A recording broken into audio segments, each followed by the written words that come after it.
3 people are dead after a helicopter crashes in Vinton County. Freezing temperatures are coming to parts of the U.S. We'll let you know when the cold will hit southeastern Ohio. And in sports, an OU women's basketball player gets named MAC Player of the Week. Who is she, and just how well has she been playing? Newswatch starts right now.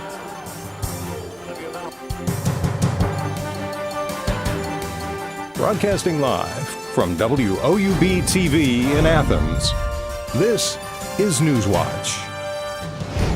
I'm Steven Hernandez. Thanks for joining us. 3 people are dead after a helicopter crash in Vinton County this morning. All 3 people on board were pronounced dead at the scene and have been identified as 34-year-old pilot Jennifer Topper, 48-year-old nurse Bradley Haynes, and 33-year-old nurse Rachel Cunningham. The State Highway Patrol says they were notified around 7:20 a.m. that Survival Flight had lost communication with the helicopter en route to Holzer Meigs Hospital in Pomeroy. A little after 10 a.m., responders found the wreckage south of King Hollow Trail in Brown Township. State officers blocked off areas near the crash site over a mile from the nearest usable road, which they found by tracking the signal from a passenger's phone. We were able to ping a cell phone of one of the crew members. Using that with the last known location of the helicopter, we established a search area, and shortly The crash remains under investigation, with Federal Aviation Administration officers still on the scene.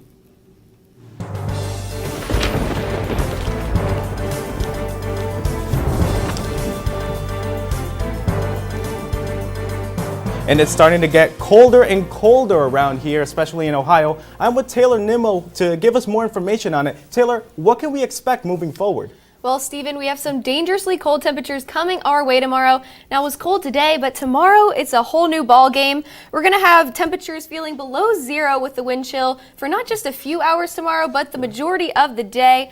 Right now, though, it's 20 degrees, and it's feeling more like 8 with winds out of the west-southwest at 15 miles per hour. And as we look at the Arctic blast headed our way, these wind chills tomorrow are going to be dangerous. We'll see Athens experiencing some wind chills reaching even -30 tomorrow. So stay inside for any time that you can, because it's going to be brutally cold. Although we do have some end in sight, as it will warm up for the weekend, reaching temperatures in the 50s. So just get through tomorrow and we will start to warm up a bit. Although keep in mind, we do have a wind chill advisory active in Athens, and it is going to be dangerously cold tomorrow, so I'll have more on what to expect in your full forecast later on. Thank you as always for the weather update, Taylor. Southeast Ohio isn't the only place experiencing a deep freeze. Bitter cold temperatures will blanket the U.S. over the next few days. John Lawrence reports.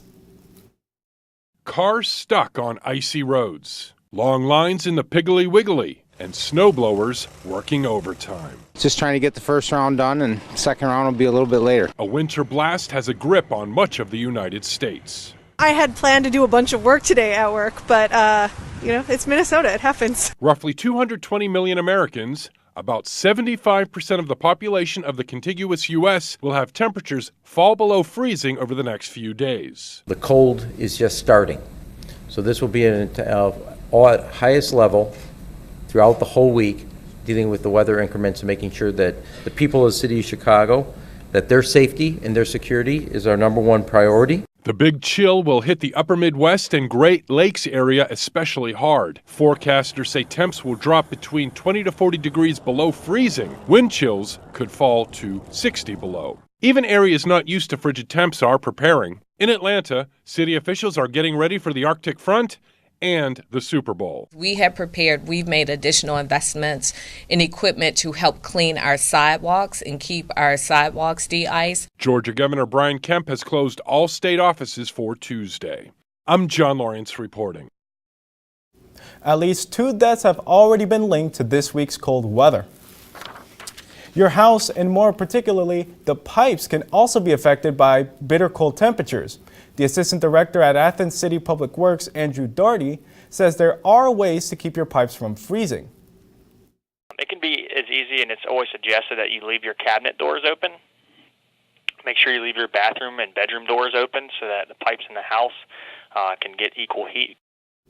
Darty also says keeping faucets on a low drip also keeps pipes from freezing up. And when it comes to space heaters, Darty says to keep them in open areas away from any combustible objects or shaggy carpets.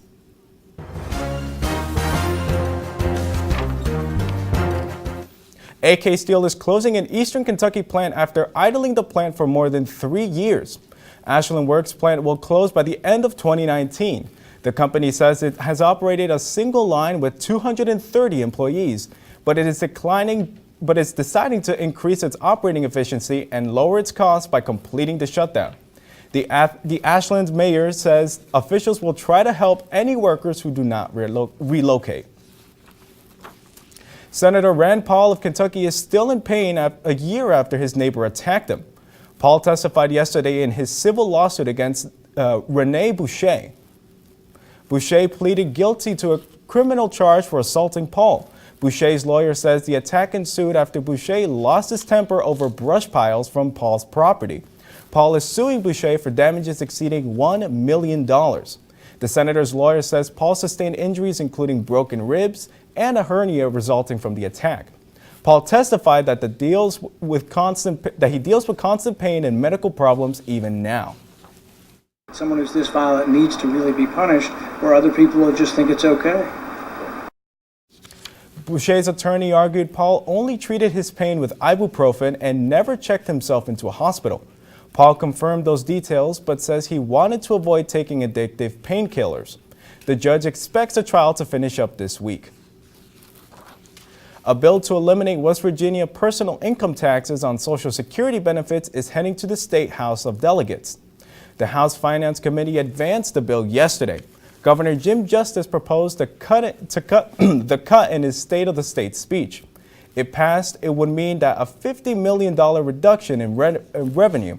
West Virginia is among 13 states currently taxing Social Security benefits. Ohio is not one of them. And in the House of Delegates has already passed the legislation to expand high-speed wireless broadband internet development. The legislation could allow providers to install updated tech on existing rights-of-way and utility poles. It would also result in a saving of capital costs. The FCC says 18% of West Virginians do not have access to fixed broadband internet speeds. Researchers say young children should have limited time with technology. We'll have their recommendations. Plus, a university is working on new medicine that could battle a deadly disease. These stories and more when Newswatch returns.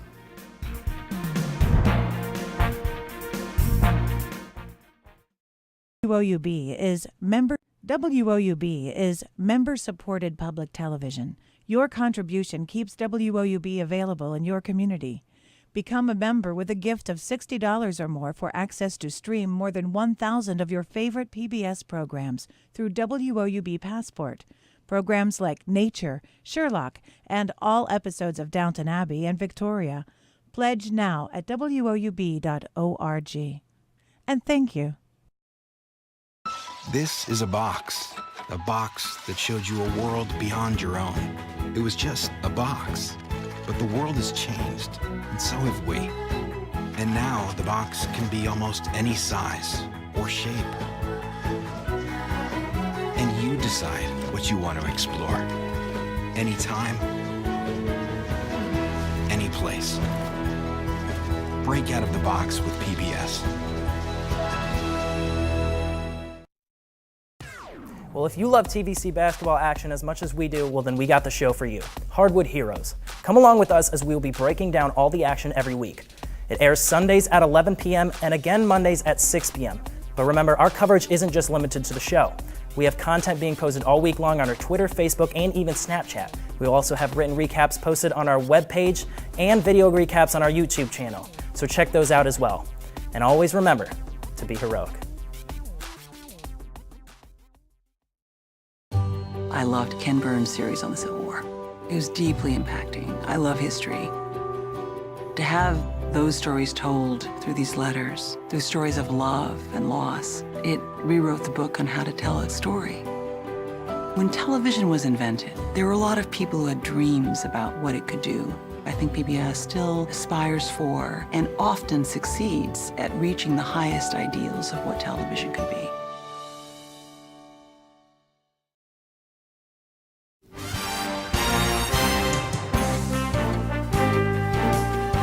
Top U.S. intelligence officials on Capitol Hill Tuesday testified about the greatest threats to the U.S. at home and worldwide.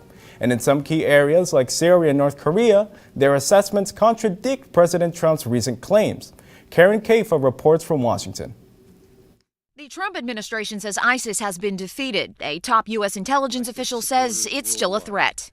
ISIS is intent on resurging and still commands thousands of fighters in Iraq and Syria. Director of National Intelligence Dan Coats, CIA Director Gina Haspel, and FBI Director Christopher Wray on Capitol Hill for an annual hearing outlining the greatest threats to U.S. interests. And with President Trump planning a second summit with North Korea's Kim Jong-un, Coats said the regime appears unlikely to give up its nuclear stockpiles. Its leaders ultimately view nuclear weapons as critical to regime survival. Our assessment is bolstered by our observations of some activity that is inconsistent with full denuclearization. The officials also said Russians use social media to try to meddle in the 2018 midterm elections, and other foreign actors may eye similar tactics for 2020. They also said China appears to be strengthening its relationship with Russia. FBI Director Christopher Wray described the Chinese counterintelligence threat as more vexing, more challenging, more comprehensive, and more concerning than any counterintelligence threat I can think of. Wray also said his agency is still assessing the overall impact of the partial government shutdown. What's quite clear is that it was incredibly negative and painful for the 37,000 men and women of the FBI and their families. FBI agents were among those on the job without pay during the 35-day stretch. In Washington, I'm Karen Kaifa. Longtime Republican advisor and President Trump confidant Roger Stone is appearing in court for the first time.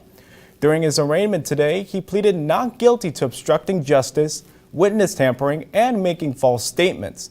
Those charges are part of Special Counsel Robert Mueller's investigation into Russia meddling in the 2016 election. The FBI raided Stone's Florida home Friday and arrested him. He then spent the weekend granting media interviews where he denied the charges. I must say, I don't understand who Mr. Mueller is accountable to. If he's not accountable to the Congress and he's not accountable to the executive, and he has broad authority because our special counsel law has expired, you can see the kind of travesty that you saw last week. Stone is accused of lying to investigators for the House Intelligence Committee and pressuring another witness to lie. Screen time that some toddlers get may not be so good for them in the long run. A new study found children spending a lot of time staring at screens when they are 2 and 3 could lead to poor development when they're between 3 and 5. The study warns kids could run into problems with communication, motor skills, problem solving, and social skills. Experts at the American Academy of Pediatrics recommend parents limit preschool-age children to just 1 hour of high-quality programming. Purdue researchers are working on what could be the next medical breakthrough. They've got a new drug battling cancer. Micah Upshaw reports. It's a PCR instrument that we use to amplify some of the genes. Professor Herman Simpton with Purdue's Department of Chemistry is working to reduce the deaths caused by acute myeloid leukemia. I am interested in acute myeloid leukemia because it has one of the worst prognosis. To put it in perspective, if 100 people were diagnosed with AML right now, only 30 of them would still be alive in 5 years, and that number drops to 10 if you're over the age of 60. Clearly, there is a need to come up with new drugs or new therapeutic modalities that improve the survival of acute myeloid leukemia. AML is an aggressive cancer that attacks blood cells. Blood cells fight infections and diseases in our body. With AML, an infection as common as the flu could be deadly. We, as molecular scientists, develop chemicals that bind to this protein that drives the cancer to shut the protein down. By shutting down the protein, the new drug is essentially slowing down the growth of cancer. This gives the blood cells a chance to gain strength and fight off the infection in the body. 2 years ago, we realized that a few of our compounds were actually very good at killing these cancer cells in a test tube. And so that is when we transitioned to test the compounds in an animal model, which is mice. The compound cleared the cancer from the mice. So that was when we knew that perhaps we had developed something that not only works in a test tube, but also works in an animal. The next step is clinical trial. Simpson believes this drug has potential to save many lives. If we can extend, life by few months, few years, or even few decades, it would have far-reaching implications. A funeral home got a surprise for a veteran's burial. That story is still ahead. I'll have all the details on what to expect with the Arctic cold quickly approaching, how long it's going to stick around in your full forecast coming up next on Newswatch.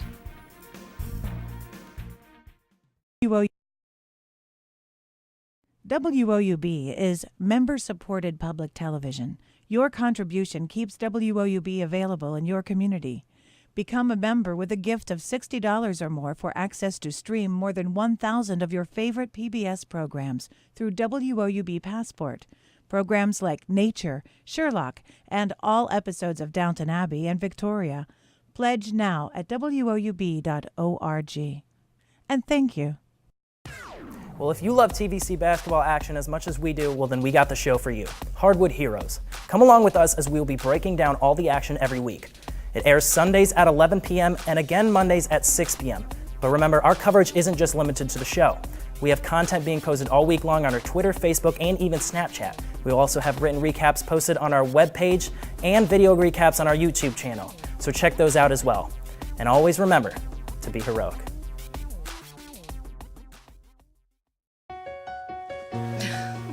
What are you doing? Possibilities. Your day is filled with them. Reach up, energy in the fingertips, collapse. TV, play Downton Abbey. And PBS helps everyone discover theirs.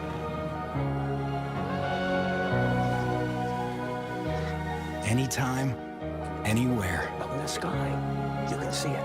PBS, we're with you for life. PBS had a special on Pearl Harbor, and once Landon started watching the show about the Arizona, he completely became fascinated. That's Donald Stratton, and that's me. And then his Christmas wish this year was to meet Donald Stratton, one of the survivors from the Arizona. So good to see you, buddy. Everything that Landon has learned from PBS, it's immeasurable. This is for you. Thank you, big guy.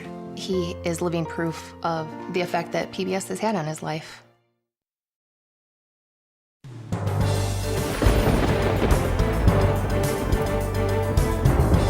Good evening. Now, it was brutally cold today in Athens, but believe it or not, it's only going to get colder. The worst has yet to come, unfortunately. However, right now, 20 degrees, but all day today, we felt more like in the single digits with the wind chill. Now, it's an Arctic cold. Winds out of the west-southwest, 15 miles per hour. So with those gusty winds, it's feeling much colder than it actually is. And it will get colder tonight, like we said. But around the region, 20 in Athens, 17 over in Columbus, and 18 in New Lexington.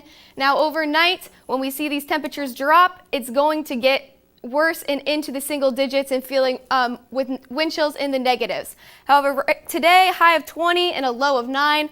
Much below our average for today, high of 38 and low of 21. Our records, we had a high of 67 in 2002, and just 2 years before in 2000, a low of negative 9 degrees. Now, we are under currently a wind chill advisory in Athens County. So make sure you are very careful and stay indoors for as much as you can, and don't go outside unless you really need to. Now, tonight, we are going to be a low of 9 degrees with a wind chill below 15 degrees, winds 10 to 15 miles per hour. So it's not looking too good for tonight. Around the region, we're seeing those temperatures in the single digits. Columbus is 0 degrees, 1 in Newark, 3 in New Lexington. Now, in the morning, it's going to bring for a cold morning tomorrow, a cold start to your Wednesday. It's going to feel like negative 10 degrees with the wind chill, and it's going to be cloudy, some gusty winds, 16 miles per hour. So make sure you are bundled up wherever you're going tomorrow. And throughout the day, most of the time, we see the temperatures warm up throughout the day. Tomorrow, not so much. We're going to see the temperature actually drop as we go throughout the day tomorrow. 10 a.m. it'll be 9 degrees with a wind chill negative 15. And at noon, it's going to be 6 degrees, wind chill negative 30. So that just sounds brutal for tomorrow. And it's dangerous. Frostbite with just exposure for 30 minutes. you can have that occur. So make sure you are being careful. And as we look tomorrow, high of 12, low of 0. And as we go throughout the week, though, we are going to see an end to this in sight. We have some temperatures in the 50s if you see ahead, reaching 52 on Sunday. That's our high. And Monday, 56 degrees. We'll get a chance of rain on Monday and Tuesday. So brace yourself for the cold, because after we get through Wednesday, Thursday, we will progressively start to warm up. Our high on Thursday will be 19, but after that, we are going to start to see it warm up, and there is an end in sight with some 50s and 60s. As always, thank you for the weather update, Taylor. The funeral home handling the burial of a veteran man with no family feared he would be laid to rest with no one there to say goodbye. But on the day of his funeral, they were shocked at just how many people turned out to pay their respects. Amy Rose has more. I want to thank everybody for coming out. This is quite an outpouring of love from the community. Thousands of people turned out to pay their final respects to a man they didn't know. Today, we're not strangers. Today, we are family.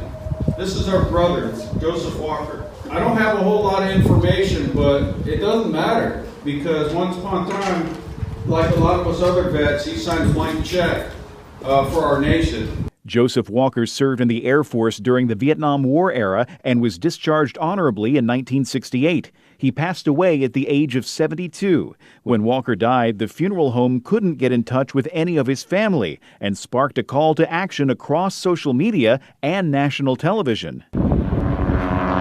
And that call was answered as car after car lined the roads in and around the cemetery for at least a mile. The turnout was so big that services started late so that everyone could attend. The funeral ended with a traditional flag-folding ceremony, and a man who many feared would be buried with no one by his side was laid to rest surrounded by the love of thousands of strangers. I'm Andy Rose reporting. What a wonderful story. Hello everybody, I'm Brian Kerp. Coming up in sports, the Megs Lady Marauders are trying to get back in the win column last night against River Valley. But right after the break, Ohio women's basketball's Erica Johnson received recognition for her impressive play last week. Find out more up next on Newswatch.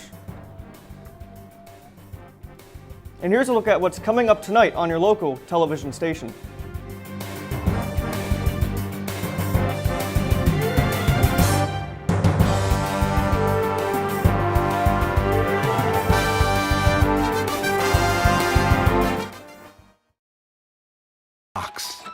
This is a box that showed you a world beyond your own. It was just a box, but the world has changed, and so have we. And now the box can be almost any size or shape.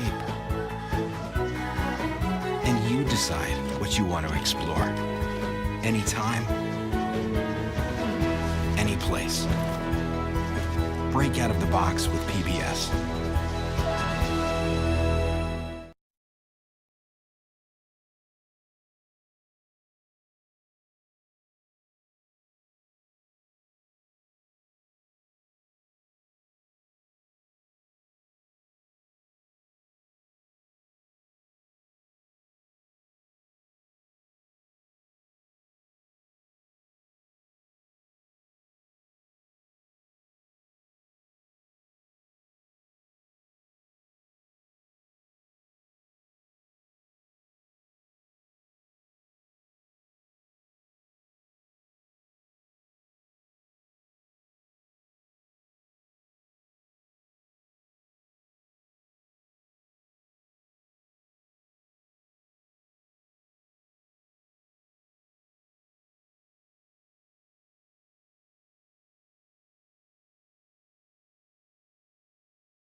WOUB is member-supported public television. Your contribution keeps WOUB available in your community. Become a member with a gift of $60 or more for access to stream more than 1,000 of your favorite PBS programs through WOUB Passport. Programs like Nature, Sherlock, and all episodes of Downton Abbey and Victoria. Pledge now at WOUB.org. And thank you.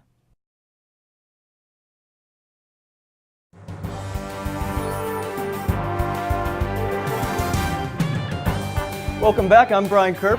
When a player averages a double-double in a week, they most certainly deserve recognition. That's exactly what happened with Erica Johnson. She was named the MAC East Division Player of the Week.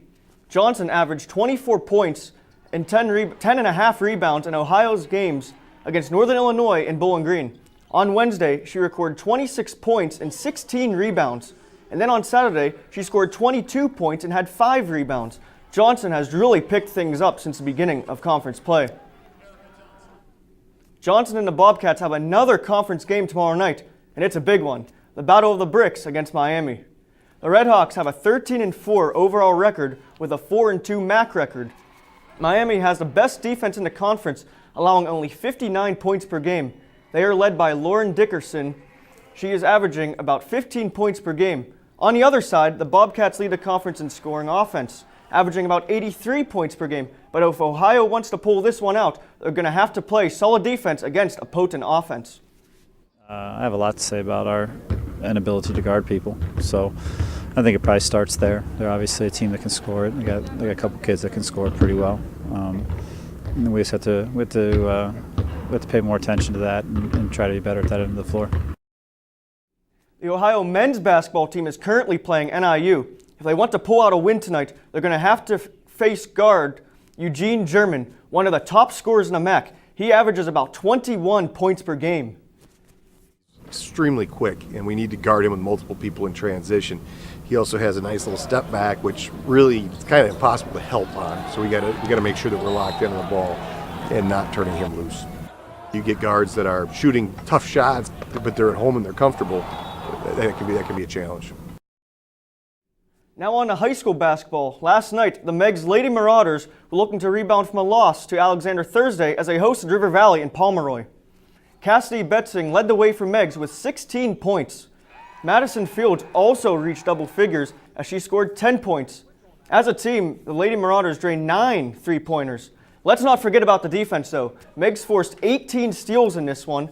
Megs took that one 56-25 and pick up another win in a TVC Ohio. The next game is on Thursday against the Wellston Lady Rockets.